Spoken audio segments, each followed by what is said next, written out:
பெண்ணான்களே, இந்த வீடியோ யாருடைய மனதையும் புண்படுத்தும் நோக்கம் அல்ல. ஏன் அப்படின்னா, நமக்கு யாரையும் புண்படுத்தி பழக்கமே இல்ல.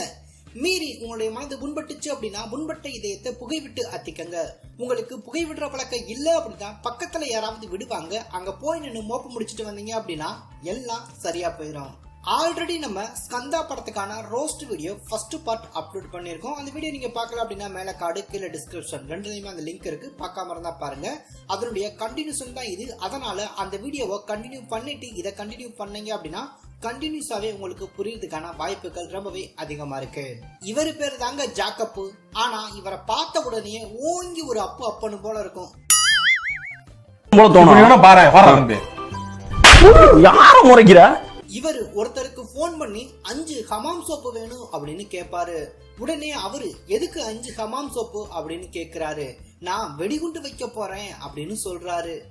ஹமாம் இருக்க பயமே. அதனாலதான் சிஎம் வீட்டு பஞ்சாயத்தை காமிப்பாங்க அப்படின்னு பார்த்தா சம்பந்தமே இல்லாம சண்டை போட்டுட்டு இருப்பாங்க. இவரை பார்த்தோம் அப்படின்னா ஜாக்கப் ஆட்கள் வரக்கூடிய கார் எல்லாத்தையுமே வெடிச்சு சிதற வைக்கிறாரு. யாரு சாமி இவன் அப்படின்னு பார்த்தா படம் முடிகிற போதுதான் அதுக்கான சஸ்பென்ஸ் தெரியும். அது வரைக்கும் நீங்க சஸ்பென்ஸா தான் இருக்கணும் அப்படின்றாங்க. அப்போ கிளைமேக்ஸ்ல சஸ்பென்ஸ் இருக்கா அப்படின்னு கேக்குறீங்களா? இருக்கு. சஸ்பென்ஸ் இல்ல, கிரிஞ்சு. இவரு டிராக்டர்லயே வீலிங் பண்ணி இவங்க எல்லாத்துக்குமே டாட்டா காட்டிட்டு இருப்பாரு. சம்பந்தமே இல்லாம இங்க வந்து சண்டை போட்டுட்டு இருப்பாரு. கடைசியில ஜாக்கப்பா இவரே போட்டு தள்ளி இருப்பாரு. இதெல்லாம் எதுக்குடா அப்படின்னு கேட்டா எல்லாம் என் மச்சினிச்சிக்காண்டி தான் அப்படின்னுவாரு. ஆக்சுவலா இந்த சீனை பார்க்கும்போது எனக்கு இவரு சுறா படம் பார்த்திருப்பாரு அப்படின்னு தான் நினைக்கிறேன். ஆக்சுவலா சுறாவாவது தண்ணியில தான் ஸ்விம்மிங்க போடுவாரு, ஆனா இவரு தரையிலே ஸ்விம்மிங் போடுறாரு. இயம்புத்தாளை பேரிச்சம்பழத்துக்கு விற்கக்கூடிய இந்த ஒரு பைக்கை இவரு தூக்குவாரு. ஆனா எப்படி தூக்குவாரு அப்படின்னா ஆக்சிலேட்டரை பிடிச்சு தூக்குவாரு. ஆக்சிலேட்டரை பிடிச்சு எப்படா பைக்கை தூக்க முடியும்? ஓ, குரலி வித்தையா? ஏண்டா குரலி வித்தையா இருந்தாலும் ஒரு நியாயம் வேணாமா? ஜாக்கப்பு உள்ள உட்கார்ந்துகிட்டு ஒரு டைலாக் ஒண்ணு பேசுவாரு. வெளியே வந்த ஒரே வெட்டுல 2 ஆக்கிருவேன் அப்படின்னு சொல்லுவாரு. அதுக்கு நம்ம ஹீரோ சொல்லுவாரு, நான் என்ன உங்க அப்பனுடைய சுண்டக்கா நினைச்சியா அப்படின்னு கேட்பாரு. அவங்க அப்பாவுக்கு சுண்டக்கா தான் இருக்கு அப்படின்னு இவர் எப்ப பார்த்தாரு? வாய் வேலையா போயிருப்பாருன்னு நினைக்கிறேன். நம்ம ஹீரோ இவங்களை கண்டமேனிக்க வெட்டும் போது இவரு கண்ணுல கண்ணாடி இல்லாம தான் வெட்டுவாரு. திடீர்னு பார்த்தா கண்ணுல கூலிங் கிளாஸ் போட்டு கூலிங்கா வெட்டிட்டு இருப்பாரு. ஏயா கூலிங் கிளாஸ் போட்டு வெட்டிக்கிட்டு இருக்க அப்படின்னு கேட்டா கூலிங் கிளாஸ் போட்டா கூலா வெட்டலாம்ல அப்படின்றாரு. சோ ஐ ப்ரொடெக்ட் முக்கியம் அப்படின்றத உணர்றாரு. இது எனக்கு ரொம்ப பிடிச்சிருக்கு. இந்த ஃபைட் சீன்ல 2 டைலாக் ஒண்ணு வச்சிருப்பாங்க. ரெண்டுமே கிரிஞ்சு தான். ஃபைட்ட ஆரம்பிக்கிறதுக்கு முன்னாடியே புலி வேட்டைக்கு கிளம்பிருச்சு அப்படின்னு சொல்லுவாங்க. அடுத்ததா வேட்டைக்கு கிளம்பிருச்சு புலி, அத்தனை ஓனாயும் பலி அப்படின்னு டைலாக் வச்சிருப்பாங்க.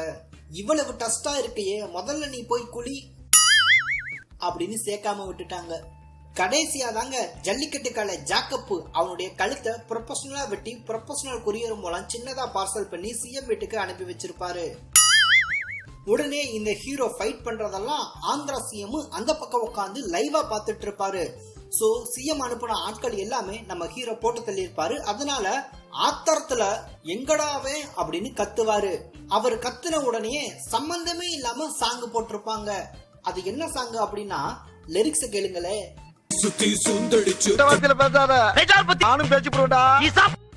இந்த சாங்கோட நேம் கலட்டு மாமா கலட்டு. நானும் இந்த பாட்டு முடிகிற வரைக்கும் இவர் கலட்டு வாரா, ஏதாவது அடுத்த கட்டு நகர்வுகள் இருக்குமா அப்படின்னு நான் நகராம உட்காந்து பார்த்துட்டு இருக்கேன். கடைசி வரைக்கும் இவர் கலட்டவே இல்ல. சிஎம் வீட்டுக்கு நம்ம ஹீரோ ஜீப்ல வருவாரு அப்படின்னு பார்த்தா டிராக்டர்ல வருவாரு. அதுவும் சிஎம் வீட்டோட இன்ட்ரோ கதவை இடிச்சு தள்ளிட்டு வர்றதுதான் நம்ம ஹீரோவுடைய இன்ட்ரோ சீன். ஆனா சிஎம் வீட்ல police, special force, VIP guards அப்படின்னு ஏகப்பட்ட ப்ரொடெக்ட் இருக்கும். அது எல்லாம் ஒரு மயிரா கூட மதிக்க மாட்டாரு. என்ட்ரியே கேட்ட இடிச்சு தள்ளிட்டு டிராக்டர்ல தான் உள்ள வருவாரு. அங்க இருக்கக்கூடிய போலீஸ், விஐபி கார்ட்ஸ் அப்படின்னு ஏகப்பட்ட பேர் கன்னு வச்சிருப்பாங்க. ஆனா இவனை யாருமே சுட மாட்டாங்க. ஏன் தெரியுமா? அடுத்து சொல்றேன். அடுத்து நம்ம ஹீரோ சிஎம் கிட்ட உட்காந்து பேசும்போது சிஎம் கேட்பாரு, ஏன்டா ஜாக்கப்ப கொண்ட அப்படின்னு கேட்டதுக்கு நம்ம ஹீரோ சொல்லுவாரு, என் மச்சுனிச்சிய தூக்கிட்டு போயிருவேன் அப்படின்னு சொன்னா அவன் தூக்கிட்டு போயிட்டா நான் என்ன பண்றது, அதனாலதான் அவனை கொன்னேன் அப்படின்றாரு. ஏற்கனவே ஆந்திரா சிஎம் அடுப்பு மேல உட்கார்ந்துருக்க மாதிரி கடுப்புல இருப்பாரு. இங்க நம்ம ஹீரோ போயிட்டு என் வீட்டு பொம்பளைய தூக்கிடுவேன் அப்படின்னு சொன்னா நான் பார்த்துட்டு இருக்கேன், நான் என்ன கோழையா அப்படின்னு கேட்பாரு. கைய வச்சவனுடைய மொத்த எலும்பையும் உடைக்கக்கூடிய ஆம்பளை அப்படின்னு சொல்லுவாரு ஹீரோ. ஏற்கனவே இந்த ஆந்திரா சிஎம் உடைய பொண்ண ஒருத்தன் அலேக்கா ஹெலிகாப்டர்ல தூக்கிட்டு போயிருப்பான், தெலுங்கானா சிஎம் உடைய பையன். அவனை இவர் ஒன்னும் செய்ய முடியாம சமஞ்ச புள்ள மாதிரி சமுக்காலத்தை பொத்திக்கிட்டு சாயந்தரம் ஆச்சு அப்படின்னா சரக்க போட்டுக்கிட்டு இவரே கம்முன்னு படுத்து கிடப்பாரு. இவர்கிட்ட வந்து என் வீட்டு பொம்பளை மேல கை வச்சு அவன் கைய உடைக்காம இருக்க நான் என்ன ஆம்பளையா அப்படின்னு கேட்டு ஏற்கனவே இந்த ஆளே கடுப்புல இருக்காரு. அவருடைய இடுப்புல தீய பொறுத்து இடுப்ப அடுப்பாக்குறான். சிஎம்முக்கும் நம்ம ஹீரோவுக்கும் ஒரு டீலிங் ஒண்ணு நடக்குது. நீ என் பொண்ணை மட்டும் கூட்டிட்டு வந்துட்ட அப்படின்னா உனக்கு இந்த பாதி ஸ்டேட்டவே தரேன் அப்படின்னு சொல்றாரு சிஎம். அதுக்கு ஹீரோவும் ஒத்துக்கிறாரு. சிஎம் உடைய மாப்பிள்ள என்ன சொல்றாரு அப்படின்னா, நீ போறது சிஎம் வீடு அப்படின்னு சொல்றாரு. உடனே ஹீரோ கேக்குறான், அப்ப இது சிஎம் வீடு இல்லையா அப்படின்னு சிஎம்மே அசிங்கப்படுத்துறானுங்க ரெண்டு பேரும் மாறி மாறி. ஏற்கனவே இந்த சிஎம் உடைய பொண்ணு ஹெலிகாப்டர்ல பறந்து போச்சு அப்படின்ற பரிதவிப்புல இவரே பார்த்தா அப்படின்னா வீட்டுக்குள்ள பதுங்கிட்டு கிடக்காரு. இவங்க ரெண்டு பேரும் பார்த்தா அப்படின்னா சிஎம் மானக்கேடா பேசிக்கிட்டு இருப்பானுங்க, அதுவும் அந்த ஆளு கண்ணு முன்னாடியே. இப்பதாங்க நம்ம ஹீரோ ஆந்திரா சிஎம் கிட்ட டீலிங்க முடிச்சுட்டு தெலுங்கானா சிஎம் வீட்டுக்கு என்ட்ரி கொடுக்கிறாரு. அதாவது தீபாவளிக்கு பட்டாசு கடைக்கு பக்கத்துல நின்று சிகரெட்டை குடிச்சிட்டு அந்த பாதி சிகரெட்டை தூக்கி பட்டாசு கடையில போட்டா பட்டாசு எப்படி வெடிக்குமோ அதே மாதிரி சிஎம் வீடு அப்படின்னா எவ்வளவு ப்ரொடெக்ட் இருக்கும், அதெல்லாம் ஒரு மயிரா கூட மதிக்காம தீபாவளிக்கு வேட்டு போடுற மாதிரி காரு பைக்கு அப்படின்னு கண்ணுல சிக்கிறதெல்லாம் வெடிக்க விட்டு வேடிக்கை காட்டிட்டு இருப்பான். கோட்டு போட்ட கோமாளி எல்லாம் வேட்டு போட்டதை வேடிக்கை பார்த்துக்கிட்டு இருப்பான். ஆக்சுவலா இவங்க தான் செக்யூரிட்டி கார்ட்ஸ் சிஎம்முக்கு. அதுவும் இவ்வளவு பண்றான்னு பின்னாடி ஆட்கள் எதுவும் கூட்டிட்டு வந்திருக்கானா அப்படின்னு பார்த்தா ஒரே ஆளா இருப்பான். கையில எந்த விதமான டூல்ஸுமே இருக்காது. ஆனா எல்லாத்தையுமே வெடிச்சு சதற விட்டுட்டு இருப்பான். சிஎம் வீட்டுல இருக்கக்கூடிய ஸ்பெஷல் போர்ஸ், போலீஸ் அப்படின்னு அவங்க எல்லாருடைய கையிலயுமே பெரிய பெரிய கன்னு வச்சிருப்பாங்க. ஆனாலும் இவனை சுட மாட்டாங்க. ஏன் தெரியுமா? இவனை சுட்டுட்டாங்க அப்படின்னா இந்த கதையில வேற யாரும் நடிக்க மாட்டாங்க. அதனால அப்பதான் இந்த தெலுங்கானா சிஎம்முக்கு தோணும், அந்த எரும மாடு மேய்க்கிற பையதானே இது அப்படின்னு. அவனேதான். இந்த ஃபைட் ஆரம்பிக்கும் போது இந்த படத்தை நான் ஓடிடில பார்த்துட்டு இருந்தேன். அப்போ இந்த ஃபைட் முடியட்டும் அப்படின்னு ஓட்டி விட்டு பார்த்தேன். அப்பவும் ஃபைட் முடியல. சரி சண்டை முடியட்டும் அப்படின்னு சாப்பிட்டு வந்து பார்த்தேன். அப்பவும் சண்டை முடியல. தலை வலிக்குதுடா, தலை வலிக்குதே. அப்பதான் எனக்கும் தோணுச்சு, முடியல, சண்டைய முடிங்கடா, முடியல அப்படின்னு தோணுச்சு. அதுல ஹீரோ ஒரு டைலாக் பேசுவாரு, நீ இறங்குனா அது வெறுங்கலாம், நான் இறங்குனா அது போர்க்கலாம், தனுசு நடிச்சது ஆடுகலாம். டேய் என்னடா டயலாக் இது? எவன் எழுதி கொடுத்தானே அது இப்படி பேசிட்டு போறான்? இங்க நடக்கக்கூடிய சண்டை எல்லாத்தையுமே ஆந்திரா சிஎம் லைவா பார்த்துட்டு இருப்பாரு. அப்ப அவர் என்ன சொல்லுவாரு அப்படின்னா, சாவு சாராயத்தை குடிச்சிட்டு தாண்டவம் ஆடுற மாதிரி வெட்டுறாண்டா அப்படின்னு சொல்லுவாரு. சாவு எப்படியா சாராயத்தை குடிக்கும், நீ குடிக்கிற அப்படின்னு சொல்லு. அதுக்காண்டி சாவெல்லாம் சரக்கு போடுது அப்படின்னு சொன்ன அப்படின்னா சாவே வந்து உன்னை சாவடிச்சிரும் பாத்துக்க. தெலுங்கானா சிஎம் சொல்றாரு, நீ ஆந்திரா சிஎம் உடைய பொண்ணை கூட்டிட்டு போகதானே வந்த, அவளை அப்படியே கூட்டிட்டு போ அப்படின்னு சொன்ன உடனே அவ சொல்றான், ஆந்திரா சிஎம் உடைய பொண்ணு மட்டும் இல்ல, தெலுங்கானா சிஎம் பொண்ணையும் நான் தூக்கிட்டு போக வந்தேன், உன் பொண்ணையும் சேர்த்து தாண்டா அப்படின்னு ரெண்டு பொண்ணையுமே தூக்கிட்டு போக வந்தவேனா அப்படின்னு சொல்றாரு. உடனே ஆந்திரா சிஎம், தெலுங்கானா சிஎம் இவங்க ரெண்டு பேத்துக்குமே ஒண்ணுமே புரியல. படம் பாக்குற நம்மளுக்கு சுத்தமா புரியல. திடீர்னு கேஜிஎஃப் படம் போல ரெண்டு காரும் ஒரு ஹெலிகாப்டரும் சம்பந்தமே இல்லாம சிஎம் வீட்டு வாசலுக்கு வந்து நிக்கும். ஆக்சுவலா ஹெலிகாப்டர் தான் இந்த படத்துல ஆள் கடத்துறதுக்கு யூஸ் பண்ணிருப்பாங்க. ஆந்திரா சிஎம் பொண்ணு, தெலுங்கானா சிஎம் பொண்ணு அவங்க ரெண்டு பேர் மேலேயும் இவனுக்கு ஒரு கண்ணு. பொண்ணை தூக்குறதுக்கு முன்னாடி ஞாபகம் இருக்காடா அத்திப்பட்டி அப்படின்னு அஜித் பேசுவார் இல்லையா, அது மாதிரி ருத்ரராஜபுரம் ஞாபகம் இருக்கா அப்படின்னு சொல்லிட்டு ரெண்டு பொண்ணையும் தூக்கிட்டு போயிருவான். அங்கதான் ஹெலிகாப்டர் போய் அவங்க ஊர்ல இறங்கும். அப்படி இறங்கும் போது அங்க இருக்க ஒரு பொண்ணு அத்தை அத்தை அப்படின்னு ஹீரோவுடைய அம்மாவை கூப்பிடுவாங்க. அதாவது முன்னொரு காலத்துல ஹீரோவுடைய அம்மா இவ்வளவு வயசாயிருச்சு ஒரு பொண்ணை கூட கூட்டிட்டு வர துப்பு இல்லையடா அப்படின்னு ஹீரோவை பார்த்து துப்பி விட்டாங்க. இதனால நம்ம ஹீரோ என்ன சொல்றாரு அப்படின்னா, ஒரு பொண்ணை தானே கூட்டிட்டு வர முடியல அப்படின்னு என்னை துப்புன, இப்ப பாரு நான் 2 பொண்ணை தூக்கிட்டு வந்திருக்கேன் அப்படின்னு சொல்றான்.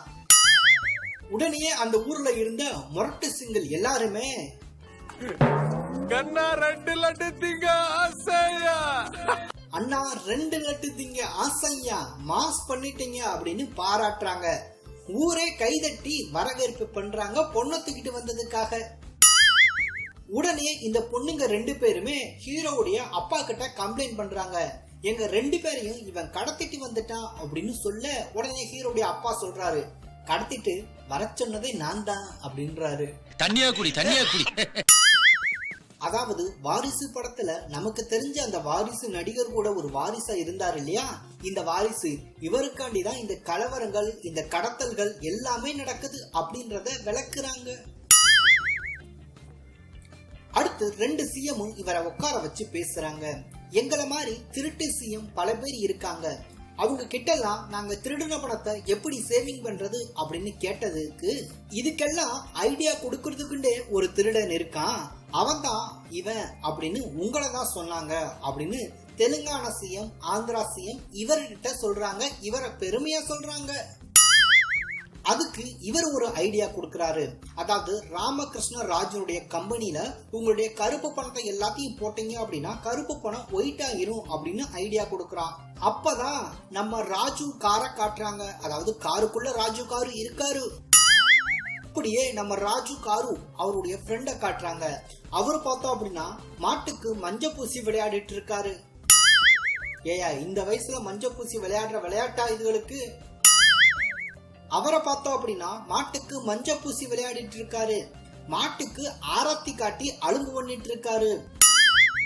இவங்க சொல்றாங்க, என் பொண்ணு பிறந்த வீட்லயும் சரி புகுந்த வீட்லயும் சரி நல்ல குழந்தை குட்டிகளோட சுமங்கலியா இருக்கணும் அப்படின்னு ஆசீர்வாதம் பண்ணு அப்படின்னு மாட்டுக்கு ஆராதனை காட்டி ஆசீர்வாதம் கேட்டுட்டு இருப்பாங்க. அந்த மாட்டுடைய மைண்ட் வாய்ஸ் எப்படி இருக்கு தெரியுமா? ஆளு புண்டா நான் தான் கிடைச்சனா சின்ன போடாங்க. வந்த நண்பர் எங்கடா உன் பையன் அப்படின்னு கேட்ட உடனே அங்க இருக்கக்கூடிய ஆட்களை காட்டுறாங்க. அவங்க எல்லாம் மஞ்ச அடிச்சிட்டு இருக்காங்க, மஞ்ச கலர் தோரணத்தை கட்டிட்டு இருக்காங்க, பூரா பேரும் மஞ்ச மாக்கியானா இருக்காங்க. கேட்டா மங்களகரமா இருக்கணும்ல அப்படின்றானுங்க. அந்த ஊர்ல இருக்கக்கூடிய பெண்கள் எல்லாம் நம்ம ஹீரோவை பார்த்துட்டு இருப்பாங்க. நம்ம ஹீரோ அவங்க பார்த்த உடனே ஆட ஆரம்பிச்சிருவாரு. பட்டு வேட்டி சட்டை கட்டி இருப்பாரு, ஆனா பட்டாப்பட்டி டவுசர் போடாம இருப்பாரு. சம்பந்தமே இல்லாம இந்த இடத்துல ஒரு சாங் வச்சிருப்பாங்க. அங்க எப்படி இருக்கும் அப்படின்னா, பச்சை மிளகாய் கேட்டாங்க, பட்டாப்பட்டி டவுசர் கேட்டாங்க அப்படின்னு லிரிக்ஸ் எழுதி வச்சிருப்பாங்க. ஆடுனது போதுண்டா மவனே வந்து தொலை அப்படின்னு அவங்க அப்பா கூப்பிட, அப்பா கூப்பிடாரு அப்படின்னு நம்ம ஹீரோ போவாரு. போற வழியில இந்த ஃபிகருங்க எல்லாம் பீத்திக்கிட்டு இருப்பாங்க. அப்போ இவங்க சொல்லுவாங்க, பெரிய கண்ணி இருக்க பொண்ண கட்டிக்க மாமா அப்படின்னு சொல்லுவாங்க. ஒருத்தவங்க நீளமான முடி இருக்க பொண்ண கட்டிக்க மாமா அப்படின்னு ஒரு கதை சொல்லுவாங்க. இதையெல்லாம் தாண்டி ஒரு பொண்ணு என் இடுப்ப பாரு மாமா அப்படின்னு இடுப்ப காட்டுவாங்க. நல்ல வேளை வேற எதையும் அவுத்து காட்டாம விட்டாங்களே. அங்க இருக்கக்கூடிய பெண்கள் எல்லாம் எங்களை உனக்கு பிடிக்கலையா மாமா அப்படின்னு கேட்டதுக்கு நம்ம ஹீரோ சொல்லுவாரு, நீங்க எல்லாம் பகல்ல ஜொலிக்கக்கூடிய நட்சத்திரங்கள் அப்படின்னு சொல்லுவாரு. பகல்ல எப்படியா நட்சத்திரம் ஜொலிக்கும்? சூரியன் வெயில் அடிக்கிற அடி மண்டையில இருந்து கீழே இருக்க கொண்ட வரைக்கும் வேர்க்குது. இதுல நட்சத்திரம் எப்படியா தெரியும்? ஏற்கனவே 2 பொண்ணுங்களை தூக்கிட்டு வந்தாரு. இங்க பார்த்தோம் அப்படின்னா பொண்ணுங்கள டஜன் கணக்குல பார்த்தோம் அப்படின்னா டெண்டர் எடுத்து வச்சிருப்பாங்க போல இருக்கு. அநேகமா இவங்க எல்லாத்தையுமே குத்தகைக்கு விட்டுருவாங்க அப்படின்னு நினைக்கிறேன். இந்த பொண்ணை பார்த்த உடனே நம்ம ஹீரோ அவங்களுடைய அப்பா கிட்டயே வர்ணிக்க ஆரம்பிச்சிருவாரு. அவ அழகா இருக்கா, ராயலா இருக்கா அப்படின்னு வர்ணிச்சிட்டு இருப்பாரு. பொண்ணுடைய அப்பா பக்கத்துல இருந்து அது ஏன் பொண்ணுதான் அப்படின்னு பெருமை கொள்வார். இந்த மாதிரி ஒரு அப்பாவை எங்கேயாவது பார்த்திருக்கீங்களா? நீங்க பாத்துக்கங்க, அவர் தான் இவரு. நல்ல அப்பாக்களுக்கு மட்டுமே தெரியும் தான் பொண்ண தன்னிடமே இன்னொருத்தன் சைட் அடிச்சு வர்ணிப்பது நல்ல அப்பாக்களுக்கு மட்டுமே பிடிக்கும் அப்படின்றது. உடனே இவருடைய பொண்ணை நம்ம ஹீரோ கிட்ட இன்ட்ரோடியூஸ் பண்ணுவாரு. ஏற்கனவே இவர் முன்னாடிதான் இவருடைய பொண்ணை வர்ணிச்சாரு. அத கூட மனசுக்குள்ள வச்சுக்கிறாம இவருடைய பொண்ணை இவருக்கே இன்ட்ரோடியூஸ் பண்ணி வைப்பாரு. நல்ல அப்பாவா இருக்காருல்ல, இப்படித்தான் இருக்கணும். உடனே அந்த ஹீரோயின் அவங்களுடைய அப்பா சொல்லுவாரு, இவரு பெரிய ஆளு அப்படின்னு சொல்லிட்டு நைஸா அந்த இடத்துல இருந்து அவர் பொண்ணை கூட்டிட்டு போயிருவாரு. இல்ல அப்படின்னா நம்ம ஹீரோ கூட்டிட்டு போயிருவார்ல, அதனால. நீ ஒரு காம கொடூரன், அஞ்சரைக்குள்ள வண்டி. உடனே ஹீரோவுடைய அப்பா ஹீரோ கிட்ட சொல்றாரு, ரொம்ப வருஷம் கழிச்சு இவன் நம்ம ஊருக்கு வந்திருக்காண்டா, நீ பாட்டுக்கு அவன் பொண்ணு மேல கையிலேயே வச்சு தொலைஞ்சிராத அப்படின்னு சொல்றாரு. உடனே நம்ம ஹீரோ அவருடைய மாமனாருக்கு ஊத்தி கொடுத்து அவருடைய பொண்ணை கரெக்ட் பண்ண நினைப்பாரு. மாமனாரு சரக்க போட்டுட்டு அறபோதையில ஆடிட்டு இருப்பாரு. நம்ம ஹீரோ அவருடைய பொண்ணை கூட்டிட்டு போய் அங்கிட்டு தனியா பாடிக்கிட்டு இருப்பாரு. இந்த கொடுமையெல்லாம் பார்த்தா ஆடியன்ஸ் இவங்களை அடிக்கணுமடா அப்படின்னு கீழே குனிஞ்சு கட்டையெல்லாம் தேடிக்கிட்டு இருப்பாரு. உடனே மாமனாரு நம்ம ஹீரோ கிட்ட வந்து, எத்திக்கல் ஹேக்கிங்ல நீ தானே டாப்ல இருந்த, அதை மறைச்சு உன் வீட்டையும் இந்த ஊரையும் ஏமாத்தி இருக்க, உன் குடும்பத்தை நம்ப வச்சிருக்க அப்படின்னு சொல்றாரு. அதாவது இவர் ஏற்கனவே பாஸ் ஆயிட்டாரு, இவர் ஃபெயில் ஆயிட்டாரு அப்படின்னு சொல்லி உங்க குடும்பத்தையும் ஊரையும் நம்ப வச்சிருக்காங்களாம். ஆனா நம்ம வீட்டுகள்ல எல்லாம் நான் ஃபெயில் ஆயிட்டேன் அப்படின்னு சொல்லி முடிக்கிறதுக்குள்ள அடமலை வெளுத்து வாங்கிரும். உங்க வீட்டுல எப்படி? அதுல ஹீரோ சொல்லுவாரு, நான் ஃபெயில் ஆயிட்டேன் அப்படின்னு சொன்னனாலதான் அப்பா அம்மா என்ன அவங்க கூடவே அவங்க வீட்டுல வச்சிருக்காங்க அப்படின்னு சொல்லுவாரு. இதுவே எங்க வீடா இருந்தா நான் ஃபெயில் ஆயிட்டேன் அப்படின்னு சொன்னா அப்பா அம்மா வீட்டுல வச்சிருக்க மாட்டாங்க, சோத்துல விஷத்தை வச்சிருப்பாங்க. உடனே நம்ம தளபதியுடைய அண்ணன் இருக்கார் இல்லையா, அவரை ஆந்திரா சிஎம் தெலுங்கானா சிஎம் இவங்க 2 பேருமே உட்கார வச்சு உங்களுடைய கருப்பு பணத்தெல்லாம் நீ வெள்ளை பணமா மாத்தி கொடுக்கணும் அப்படின்னு சொன்னதுக்கு அவர் ஒத்துக்கிற மாட்டாரு. இதனால இவருடைய கம்பெனில இவர் கஞ்சா கடத்திட்டாரு, விபச்சாரம் பண்ணிட்டாரு, வேலை பார்க்கக்கூடிய பெண்களை கற்பழிச்சிட்டாரு அப்படின்னு சொல்லி இவரை மொத்தமா காவு வாங்கி காயடிச்சு விட்டுருவாங்க. கடைசியில இவரை தூக்கி ஜெயிலையும் போட்டுறாங்க. அங்க ஆரம்பிச்ச பஞ்சாயத்து தாங்க பஞ்சமே இல்லாம பக்கம் பக்கமா கிரிஞ்சு லோட் ஆயிட்டு போயிட்டே இருக்கு. அடுத்த பாட்டுல பார்க்கலாம். இவ்வளவு நேரம் வீடியோ பார்த்துட்டு சப்ஸ்கிரைப் பண்ணாம போறாருவாரு.